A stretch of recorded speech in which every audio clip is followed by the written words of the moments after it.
Hey everyone, so today I'm going to go over the panel layout and all the different connectors, briefly about what all the different buttons do, and just kind of get oriented. So obviously the back is labeled right here. We have our headphones. I have left and right going out into my audio interface. Input left and right, this is for when we are loading up samples or something like that. We have MIDI in, MIDI out sync, and MIDI through sync, USB, our power connection, and power back here. Something that you want to do when you first power on is check to see what operating system you have. At the time of this video, you should have operating system 1.5.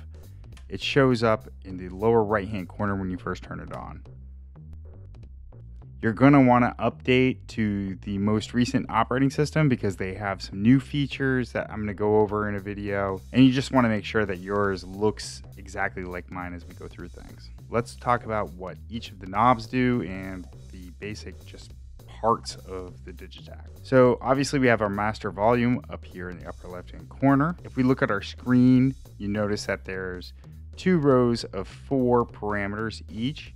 And if you click on each of the parameter buttons over here, it stays pretty consistent. And those 4 rows correspond with these data entry knobs. They're labeled A through H, and oftentimes you can see those little letters on the screen. And I should note that you can actually push these too. So as I just mentioned, these 5 buttons are the parameter keys, and they access parameter pages. They light up red when you push them. And if you push function and access the submenu delay, the light will be orange. Reverb, master. But on the initial level, we have our trig parameters, our source parameters, which adjust the sample and the sounds, filter, amp, and LFOs. This level data knob adjusts the level of whatever track you have selected. You can see it here. It also scrolls through lists, and it can access the sound browser as well if you hold down the function key. Speaking of function key, that's this orange button. Most other synths call this button the shift key, but Elektron calls it the function key. Elektron kind of has its own language. That's part of, I think, the most important thing about learning one of these devices is just getting used to the fact that they have different words that mean different things that are different than most other synths. And this is just one example. It's a function key as opposed to a shift key. It works the same way. All of the functions are in orange, and to access those, you hold this down and push whatever you want to access. Right here in the middle, we have our transport functions: record, play, stop. And here we can access song mode, the settings menu, which is very important. This is our sampling button. This is where we'll record samples. And then our tempo menu, which controls BPM, swing, things like that. Our yes, no keys are used to kind of navigate different settings. The arrow keys obviously do the same thing. There's some functions in here too, if you hold down Funk, about accessing the re-trigger menu and octave ups. I'll explain those as we go along. Our page button scrolls through the 4 different pages of a pattern. You can have up to 64 steps, and these are obviously just 16, and then so you can go through the different 4 pages. All right, here are our trig buttons. This is where we can put in sequencer trigs, parameter locks, do all kinds of different stuff. This is how we access the different banks and the different tracks.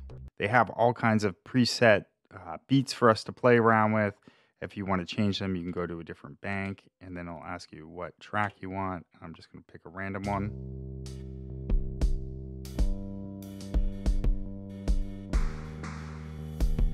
That's that one. Let's try bank 13. Oh, there was nothing in bank 13. Bank 1, track 8.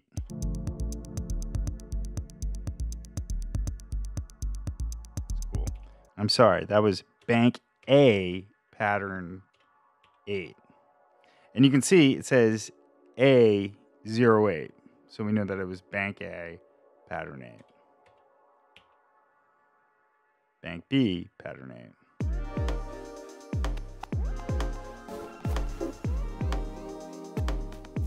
Nice. Rimmer. So that's the basic layout of the Digitakt. If you're just getting started, I'd recommend jumping into these banks and patterns and seeing if you can navigate through those. sun factor.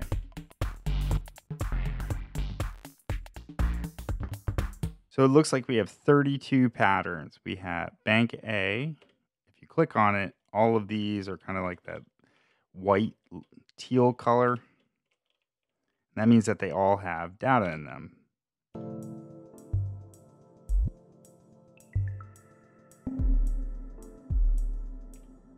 Whereas if we go to bank C, it's all blank because there's nothing there. And if I clicked on one, it's just untitled. There's no information. So experiment changing different patterns.